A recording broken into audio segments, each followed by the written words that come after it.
E aí, pessoal dos sétimos anos, tudo bem com vocês? Vocês estão seguindo as recomendações que a gente conversou nos últimos dias de não sair de casa, lembrar que quarentena não é férias, estão fazendo as atividades tudo direitinho. Essa semana eu mandei para vocês uma atividade, né, que vai dar um trabalhinho aí. São 2 videoaulas para assistir, né, e uma lista de exercícios.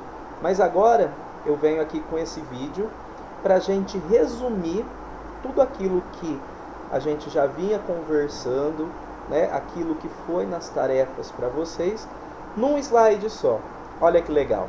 A gente tem discutido bastante nas últimas aulas, né, sobre fotossíntese, respiração celular, a relação dessas 2 vias metabólicas, né, dessas 2 reações químicas que acontecem nos organismos e qual que é a importância das 2 para aquele assunto que a gente estava estudando relacionado à entropia. Lembra que os seres vivos conseguem manter a sua entropia baixa, ou seja, o seu nível de organização alto e o nível de desordem baixa, porque eles investem energia.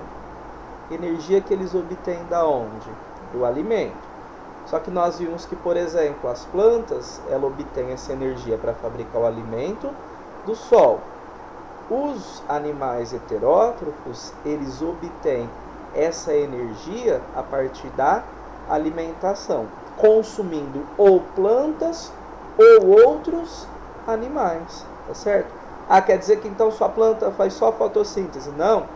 A planta vai fazer a fotossíntese, onde ela vai produzir o seu próprio alimento, e ela vai fazer a respiração celular, onde ela vai extrair essa energia do alimento, passar para uma molécula que ela possa então utilizar como fonte de energia no funcionamento do seu corpinho. E os animais? Os animais, eles vão obter esse alimento consumindo outros organismos, que podem ser outras plantas ou outros animais, ou matéria orgânica do ambiente, e aí, né, lá na mitocôndria deles, lá na célula deles, com a ajuda da mitocôndria, vai acontecer a respiração celular, onde eles também vão retirar essa energia vinda do alimento para fabricar essa molécula que vai ser utilizada então como fonte de energia no funcionamento do corpinho. Tá certo? Então vamos lembrar isso? Olha lá. Primeira coisa que a gente vai falar vai ser a respeito da fotossíntese. Fotossíntese, pessoal, é uma reação química onde as plantas produzem o próprio alimento, tá? E lembra, foto, luz, síntese, produção. Produção do alimento através da luz. Então, obviamente, elas vão utilizar a energia solar como fonte, né, de energia para estimular essas reações químicas. E a matéria-prima para a produção desse alimento, ela vem da onde? Bom, a matéria-prima vai ser o dióxido de carbono que elas vão obter da atmosfera e a água que elas obtêm do ambiente, pode ser do solo, por exemplo, tá? Então, fazendo a síntese do seu alimento, elas produzem então o carboidrato. Carboidrato, que carboidrato? A glicose, por exemplo. A glicose é o carboidrato. E também produzem o oxigênio, tá certo?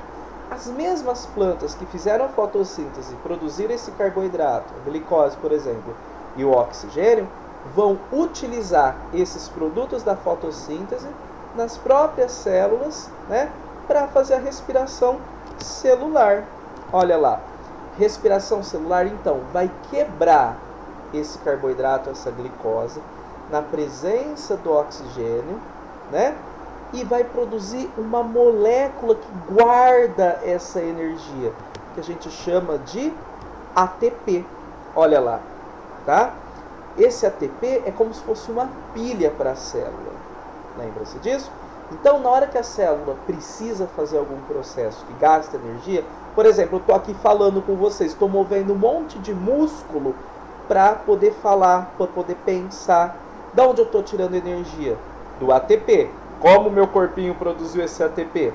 Através, olha lá, ó, do carboidrato que eu consumi na alimentação e do oxigênio que eu respirei. tá bom? E quem produziu esse carboidrato na natureza? Muito provavelmente uma planta, tá? Se eu consumir carne, por exemplo, eu estou obtendo compostos orgânicos como carboidratos, proteínas, gorduras, que estavam no corpinho de um boizinho, por exemplo, que um dia comeu a plantinha e assim por diante. Aí a gente já entra em outro assunto, são as cadeias e teias alimentares que a gente também já comentou, tá certo? E aí o que acontece depois dessa respiração celular, né? A célula libera água e gás carbônico. E a gente, elimina o gás carbônico na nossa respiração. Esse gás carbônico volta para a atmosfera e fica disponível novamente para que outras plantas, então, possam recolher esse gás carbônico, pegar água do ambiente e fazer novamente o processo de fotossíntese. Deu para entender? Isso é um resumão, tá? De tudo que a gente veio comentando nos últimos tempos, tá certo? Um abraço para vocês, cuidado, fique em casa, se cuida e com certeza a gente volta a se ver o quanto antes quando tudo isso passar. Tá bom, seus lindos? Tchau, tchau, até!